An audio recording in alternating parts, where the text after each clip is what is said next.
Now, I'm going to catch so much flack for saying this. When have I ever cared about that sort of thing? If you think Khabib Nurmagomedov's current resume is worth being number 2 pound for pound, you're smoking crack!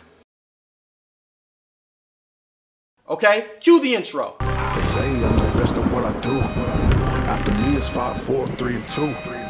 Sometimes I think they all gum bumping. So I tell them all to put that on something. If you guys want me to post up a breakdown as well for Jessica Andrade versus Weili Zhang, not really, 5 of you. I made a promo about it. Check it out. It's awesome. I'm not going to do it because, 1, that card is weak. 2, the main event, I think Jessica Andrade is going to win by, let's say, TKO on the 4th or decision. Weili Zhang hasn't gone 5 rounds. There's your breakdown. Okay, let's talk about Dustin Poirier versus Khabib Nurmagomedov.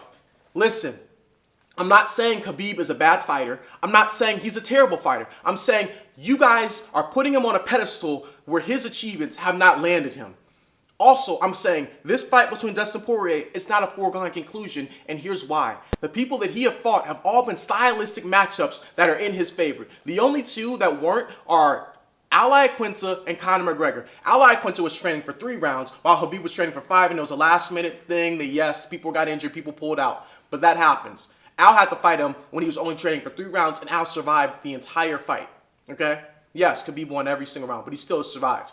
If you think that's not a huge factor in that fight, you're out of your mind. Training for 3 rounds versus training for 5 rounds is completely different. Conor McGregor, he said he was hurt for that fight. I don't believe him. Let's just say he was completely healthy, firing on all cylinders. Khabib beat him. Impressive win. I'm not going to try and debate that. That was an impressive win. Great for him, okay? But here's what I'm saying by him having stylistic matchup fights that are always in his favor, okay? I'm going to put it up right now. How have you only fought less than 20% of the top 15 ranked fighters in your own division, yet you're worthy of being number 2 pound for pound? How are you perceived as unbeatable when you have avoided all tough fights within your own division of fighters who are currently active? Think about this for a second. He's the champion at 155 pounds and has not fought Tony Ferguson, Cowboy Cerrone, Justin Gaethje, Dustin Poirier, Paul Felder, Nate Diaz, Kevin Lee. Like, I'm just listing fighters who were ranked or are ranked at the time of his rise and path to his championship. Can you really refute that? Those are facts. If you have any comment towards that, you're wrong automatically. Those are facts. He did not fight any of those people on his rise to championship. Didn't fight Gregor Gillespie as well. I don't think he was active, though, and I don't think he was fighting the UFC. But here's my point, okay? He's getting all this credit and all this notoriety for how unbeatable he is when he hasn't even fought the toughest fights in his own division for him. A tough stylistic matchup doesn't necessarily mean they're the best fighter in the division. It just simply means it's a tough fight for you. Those are tough fights for him that he has conveniently always not fought. He pulled out against Cowboy. He pulled out against Tony twice, but Tony also pulled out against him twice. He avoided fighting, okay, let me not say avoid. He didn't fight a lot of people because he was either injured, hurt, had to pull out, or some other convenient excuse, okay? And think about this. His toughest fight is right now against Dustin Poirier, and it's as his 2nd title defense. Are you serious right now? Are you serious? In order for you to beat Khabib, you have to have these skill sets. I don't know if you need to possess all of them, but you need to possess a majority of them. How many of the fighters that he has fought have all of these? You fight long and rangy. You have great boxing and you have great striking. You can create scrambles. You are great off of your back. You can get back up to your feet. You have the cardio to last you 5 rounds. How many of those fighters has he fought that have those characteristics? Very few. Maybe Al Iaquinta has the most out of those. Al Iaquinta is probably the only fighter who has the majority of those. Underrated fighter. But you really want to go down the list of people who have those characteristics that could beat him? Tony Ferguson, Nate Diaz, Cowboy Cerrone, Dustin Poirier. There's a few other fighters I'm forgetting, but those are just the top off of my head that I can think of. Ironically, he hasn't fought those fighters. I'm picking Dustin Poirier in this fight because he is going to absolutely push the pace on Khabib, create scrambles if he does get taken down, threaten him with submissions off of his back, BJJ black belt, 2nd degree, I believe. And he's going to put heavy shots on him early and often, let him know, I'm here to stay. What's up now? What's up? After that, we got we got Edson Barboza and we got Paul Felder. I think Paul Felder is one of those guys who has just cut a lot of weight to be at that 155-pound division. And what's the point of cutting all that weight if you can't utilize your size in combat? There's a blueprint on how to beat Edson Barboza. A lot of people have done it. And it's simple. You either have to finish him or you have to choke away space, force him to box with you and force him to grapple repeatedly. If Paul Felder cannot execute that game plan, it's time for him to move up to 170 pounds because he's just not, it's not worth draining your body if you can't execute certain game plans in order to get you the win. Simple and plain. I'm going to pick Paul Felder though in this fight because there's so much film to watch on Edson Barbosa that he should be able to create a game plan that complements his style. If he cannot, he should move up to 170 pounds. Simple and plain. Another fight. Islam Makhachev. I'm going with Islam Makhachev decision. He's fighting this dude named Davey Mobila. Don't know it. Never heard of him. Islam Makhachev decision. We got Curtis Blades versus Samil Abuakuga.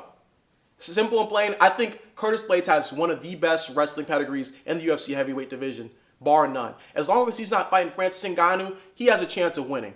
I just think Francis has his number. But Curtis Blades, I'm going to say second round TKO. There's Maribuk Suvanov and Carlos Diego Ferreira. I'm going with Carlos Diego. I'm more familiar with him. Kill me for not going for the Russians, guys. I'm sorry. I don't care. Okay? Carlos Diego Ferreira, submission.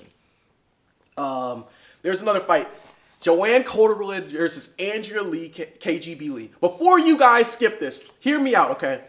Andrea Lee's husband is one of the most racist people on the planet. That's why I want to watch this fight. I want to see Andrea Lee lose this fight badly. Because her husband is so racist, he even has an SS tattoo on him. He has a swastika as well. Like, how are you as a person, as an individual, seeing someone and say, wow, they have some of the most racial tension symbols in the world tattooed on their body. I love them. You know what? I hope Joanne Calderwood beats the living daylights out of her.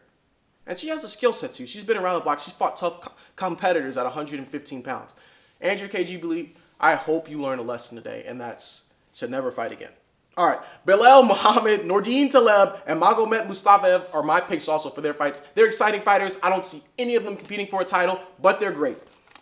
All right, let's just talk about what's coming up. Okay, I got Macy Chiasson highlight reel dropping next week. I have a Herb Dean highlight reel of all his worst stoppages ever because he's not the gold standard. And I'm sick of y'all saying that. Dropping soon. I have another highlight reel where I'm going to be creating for another secret fight. Not going to share that one. It's a special surprise. Thank you so much for tuning in. Have a great day. What's up, guys? My name's Evan. I just want to do this little quick video to give my pick for the Dustin Poirier versus Khabib fight. I'm going with Dustin Poirier.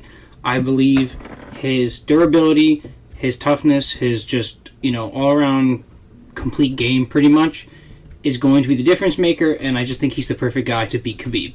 The story works. He's going into kind of enemy territory, and I just think it's the perfect fight for him to win. There you go. What up, guys? Rabbit Punch. What up, guys? Rabbit Punch MMA here. UFC Abu Dhabi, man. Khabib versus Poirier. Look, Poirier's a straight savage on the feet, and he may have some good moments on the feet, but most of his good work's done inside, in the pocket, heavy hooks, uppercuts, combinations, and you just don't want to get on the inside with Khabib, because if you do, that round is over. You've lost that round. Bottom line, dude, Poirier is a savage, like I said, but Khabib is not human. I got Khabib taking him to Pound Town in the fourth TKO stoppage via smash. If you enjoyed this content, don't be a freeloader. Subscribe to the channel. Check out my content. Have a great day.